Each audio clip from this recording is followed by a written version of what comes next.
কোটা সংস্কার আন্দোলনে সহিংসতাকে কেন্দ্র করে দেশজুড়ে ব্যাপক ধরপাকড় করছে আইনশৃঙ্খলা বাহিনী।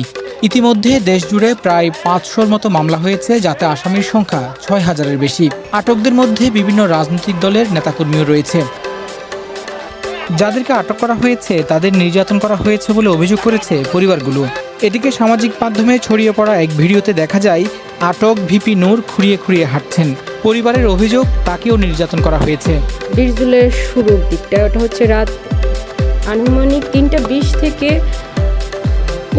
৪:টার মধ্যে। তো ওকে যখন নিয়ে যায়, মানে আমরা ঘুমানো ছিলাম, ধরে ট্রেনের হিস্ট্রি নিচে নামাই নিচ্ছে, কিন্তু ২৪ ঘন্টা তো দূরের কথা, ৩৯ ঘন্টা পার হওয়ার পরে ৪০ ঘন্টার মতো তারপরে তাকে কোর্টে উঠানো হয় ২১ তারিখ রাত ৮টার সময়।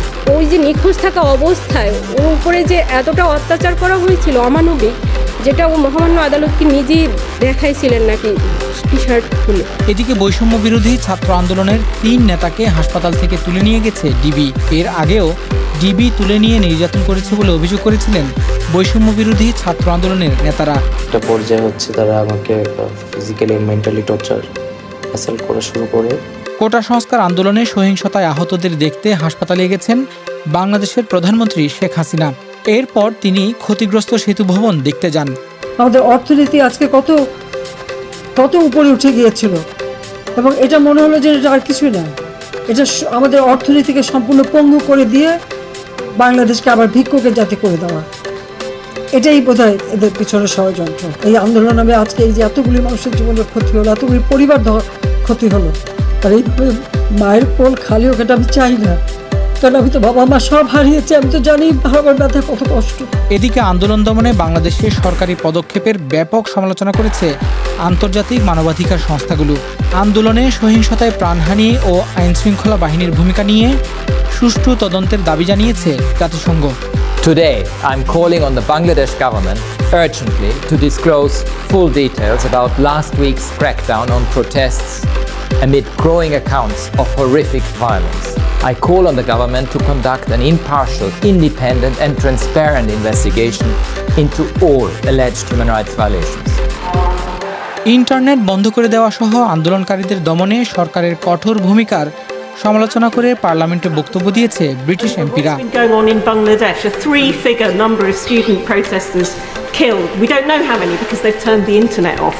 I wonder if I can press again. Can we have an urgent government statement? The civil rights situation in Bangladesh, where violent crackdowns on protests have led to killings of hundreds and the draconian communications blackout that is causing immense concern to my Bangladeshi communities and the wider community.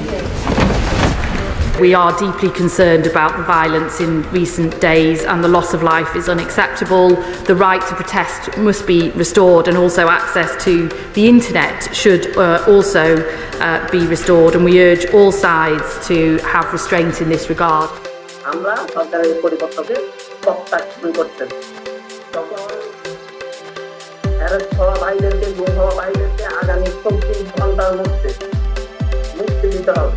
আগামী 24 ঘন্টার মধ্যে মুক্তি দিতে হবে, এবং যত ক্লাসে স্টুডেন্টদের যে 10 কেতন আমার যত মিথ্যা মামলা আছে, তত মিথ্যা নয় এবং নাম দিয়ে যত মিথ্যা মামলা আছে, সকল মিথ্যা মামলা প্রত্যাখ্যান করতে হবে।